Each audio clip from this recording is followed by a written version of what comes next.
Today we are looking at something that, is not terribly surprising. I think we pretty much all could have seen it coming if you have been thinking about AI and its implications. But for those of you who may not have been seeing, so ChatGPT is the pretty much universally like the biggest AI program that is the most popular right now.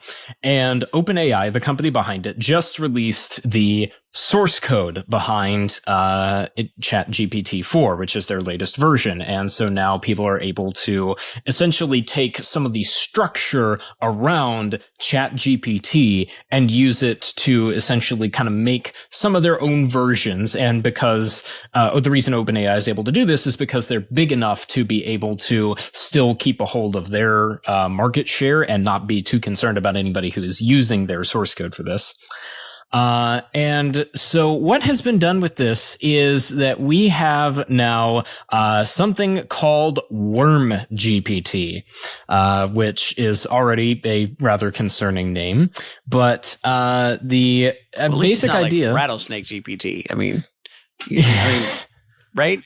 David Zuckerman. Yeah, it's and at least the headline in the article that I have is Worm GPT is a ChatGPT alternative with, quote, no ethical boundaries or limitations. And it's one of the main purposes behind it that at least it has been used for, at least that is being reported, is that it is helping hackers to create malware and phishing attacks and is basically, naturally, because it has no guardrails on it, being used to do lots of nefarious things that pretty much anybody who has been concerned about AI has been worried about AI getting used for since the beginning. So, David, let me contextualize this a little bit. So I think this is the same general principle that Google does with Android, right? So doesn't Google release a source code for Android so that people can build their own devices and things like that? And then is that the correct parallel here? So, actually, I need to go back and apologize and reread something. So it is not their source code. It is called the API, which is basically a development kit that they specifically release to allow other people to develop their own versions based on what they've created. It's not their source code. I misused the terms there. My apologies. But no, that's all right. That's why I asked the clarification. But yes, you are correct in that lots of like big companies and software development companies release APIs, and Android is a great example of that.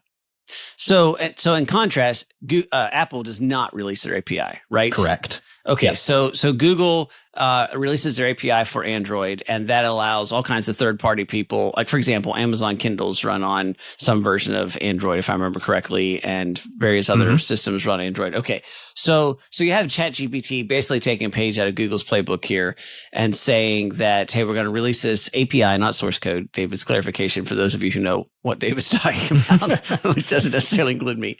And so now you can build your own version of this. So Amazon took Android and said, we're going to use this general API, and then we're going to basically skin something, and we're going to have this thing called Kindle. And so you can get a Kindle Fire, which is basically a tablet, but then also is optimized to run Amazon's content. And so the idea here is that ChatGPT is saying you can take this and basically have a working AI that you can then customize to some extent for your own content and your own specifications that you need. David, am I tracking correctly in terms of what is going on here? Pretty much, yeah. The one of the easier ways to think about it is that they're basically allowing people to make their own and to license the work that they have already done and to make other versions of what the product that they've already made, or different flavors you could think of per se. So I might, for example, if I was a financial advisor, I might take this ChatGPT, what'd you call it? API. ChatGPT API, and use it to build a chatbot in my site that was optimized to answer common financial questions for investors. Is that would be a non-nefarious use for this? So yes. Okay. Yes. So maybe we should look at both sides of this. So to some extent, and I don't know why I find the Star Wars universe thing so compelling. So to some extent, this is basically like, hey, build your own droid. Like you can now build some systems and build some tools that are optimized for your particular business, for your particular need and necessity. And an API means that, yes, you have to have some technological know-how, but you don't have to be a original coder. I guess, is that the way to say it, David? In other words, you have to understand code and some things like that, but you don't have to write it because it's now basically written. You just have to then, write the stuff that implements the core stuff into whatever you're doing. Is that, you love my technical terms there, stuff and core stuff. That those are super, super technical. So yeah. I think you're on the right track here. And yeah, basically that's David polite for, you have no idea what you're talking about. I'm about to fix this. So go ahead, David. Yeah, basically what you're allowed to do is just take the core functions of what an AI like ChatGPT is able to do, and that is to take in queries from a user, take in what you type into the chat box, and essentially try to understand what the user is looking for and then deliver it. Now, OpenAI is obviously going to keep its massive database of information that it's trained ChatGPT on, because that's sort of their competitive advantage that they have accrued via variously amounts of legal ways. But essentially they're letting other companies use this logic to do other things. So, you can have a financial advisor using it, or the other thing that I have heard the example of it being used for is putting it on medical sites. So being able to essentially have a more informed doctor on command, rather than just putting your diagnosis into Google and just having Google immediately take it to the WebMD article that says that you have cancer no matter what it is. But actually my first thought is that's exactly what's going to happen. I mean, like I always joke, like if you have a hangnail, WebMD will eventually tell you that you'll die. But I just feel like with the hallucination problems that ChatGPT has, this is almost certainly, I mean, like I cannot even imagine trusting ChatGPT with a medical diagnosis at this point. I can believe that AI has potential in this area, but when ChatGPT hallucinates about who wrote what book, and we've had our own staff do this, Googled what, we've had staff who ChatGPT has known that the staff wrote certain books and gave them credit for it, and then credited them with 14 other books that they'd never written.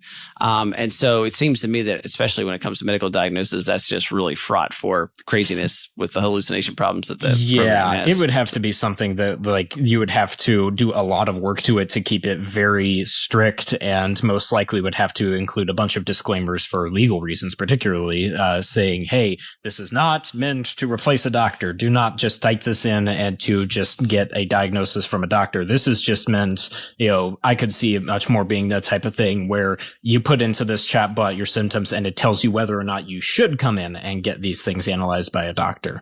Now, naturally, because of how the medical system works today, then there's a good chance it would probably lean towards telling you to go see a doctor and pay the doctor more often than not. But well, cheer up, if you're in Canada, it would probably lean towards telling you to go see a doctor to get prescribed for MAID, and then you could kill yourself. So, I mean, there's that.